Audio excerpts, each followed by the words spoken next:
எங்கெங்கே போனீங்க, என்னென்னவோ சொன்னானுங்க, அதெல்லாம் தப்புன்னு சொன்னால் என்ன குறைஞ்சிடுவீங்களா? சரின்னு 10 பேருக்கு சொன்னீங்களே, தப்புன்னு 10 பேருக்கு சொல்ல தேவையில்லையா? நீங்கள் தெரிந்து கொண்ட சரியை அல்லது நீங்கள் தெரிந்து கொண்ட தவறை தவறு அல்லது சரின்னு வெளியே சொல்கிறது ஏன் தயங்குறீங்க?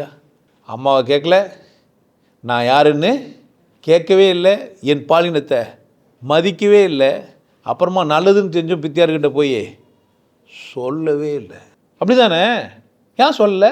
நான் இப்போவும் சொல்கிறேன், என்னிலும் ஒருத்தன் சரினா இங்கே வந்து சொல்லுன்றேன். நான் என்னிலும் சரினா என்ன பண்ணேன், இங்கே வந்து சொல். அப்போ உன்னை விட சரியானவங்க இந்த உலகத்தில் இல்லைன்னா சரியானவங்க இருக்கலாமே, சொன்ன என்ன இப்போ அவங்களுக்கு நம்ம அறிமுக பற்றி வைக்கலாம் தானே? இல்லை என் சரிதான்றதுன்னா நீங்களும் தான் என்ன சரி தெரிஞ்சுன்னு தானே நீங்கள் ஷேர் பண்ணலாம் தானே, இதுதான் சரின்ட்டு. என் பேரை கூட சொல்லாமல் சொல்லலாம் தானே? உங்களுக்கு கஷ்டம் என் பேர் தானா? அது என் பேரே இல்லையே, என் பாஸ்போர்ட்டில் சிவயோகி கிடையாது, சிவகுமார் தான் என் பேர். சிவயோகி நானாக வச்சுக்கிறது, உனக்கு பிடிக்கலையா சிவயோகி, நீயே வச்சுக்கணும் வர சொல்லிட்டேன். உன் பேருக்கு முன்னாடி என்ன வச்சுக்கா, சிவயோகி வச்சுக்கோன்றேன். என்ன பிரச்சனை அதில்? பேரா பிரச்சனை?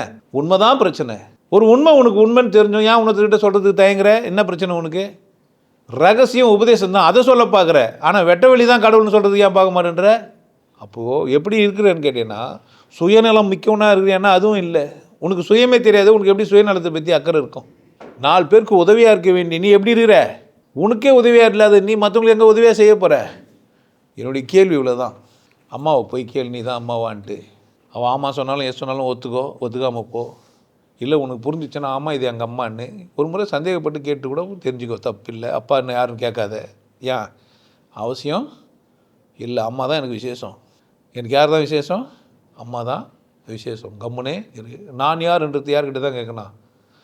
அம்மாவை ஒட்டி பிறந்ததுனால. தாயும் பிள்ளையானாலும் வாயும் வேறுன்னு எதுக்கு சொன்னானுங்க? சோறு துண்டுறதுக்காக சொன்னான்னு நினைக்கிறீங்க? சிந்தனை வேறடான்னு சொல்கிறதுக்கு சொன்னானுங்க. நீ நல்லா மூளையை விட்டு விட்டு என்ன பண்ணுகிற, வாய்க்கும் வயிற்றுக்கும் வேலைன்னு நினச்சிங்கிற. அப்போ தனித்தனின்னு சொல்ல வந்தாங்க. அப்போ அம்மாவை கடந்து சிந்திக்க வேண்டியது யார்?